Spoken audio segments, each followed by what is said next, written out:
नायगिरि रायजो राजा बिथांमोनखौ गोसो गोरबोनिफ्राय खुलुमग्रोनाय जासिबाय। जोङो दिनै 30थि धेमाजि जिल्ला बर' फरायसा आफादनि बोसोरसालिया जथुम्मा लोगोसे 34थि बोसोरसालिया जथुम्मा सिमेन्ट दख'रा बर' फरायसा आफादनि बे बानजाय आफादनि मावनो गोनां हाबाफारिफ्रा आवगायगासिनो दं। जोङो 29 अक्ट'खालि फुंनि 4 बाजियाव मोनसे आलादा प्रग्राम लानो सानदों। बेवहाय जोङो माराथन रेस मोनसे लानो नागिरदों। जों बेखौ एसबि बड' हाइ स्कुल फिल्डनिफ्राय समखं हाइ स्कुलसिम मोनसे माराथन रेस होनो सानदों आरो जों बेवहाय बादायलायनाय कम्पिटिसन जागोन। जों बेवहाय माखासे बुरखाय बान्थाबो होनो सानदों आरो माखासे सार्टिफिकेटबो होगोन जों बेवहाय। बैसोनि लिमिट थागोन नामा?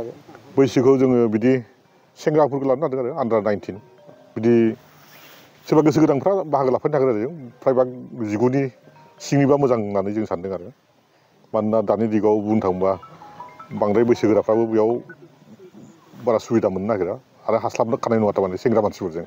ओंखायनो जोङो आन्डार 19खौनो सिन्था खालामदों आरो बे समाव बे जिथु हाबाफारि बान्था महरै बेसेबांसो रां थागोन?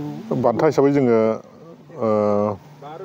5,000 माबाखौ सेथिखौ ओमफ्राय नैथिखौ 3,000 आरो 2,000 बिदि होनो सानदों आरो जोङो। ओमफ्राय बाहागो लागिरिफोरखौ बयनोबो सार्टिफिकेट जों गांसे होगोन आरो माराथनजों लोगोसे मा मा? माराथनजों लोगोसे जों भलिबलनि खोथाखौ सिन्था खालामदोंमोन। दा बेवहाय बेसेबां आवगायनो हायो बेखौ फाइनाल बुंथ'नो हायाखै। माराथना खिन्थु कनफार्म जों बेखौ बानजाय आफादनिफ्राय माबानानै लादों आरो बेखौ मुं थिसननायनि जिथु थि खालामनाय जाबाय नामा? मुं थिसननायनि हाबाफारिखौ जोङो अनलाइन मोनसे माबाना होसिगोन जोङो कन्टेक्ट नम्बर मोनसे होसिगोन बेयाव जगाजग खालामनानै मुं थिसननो हागोन आरो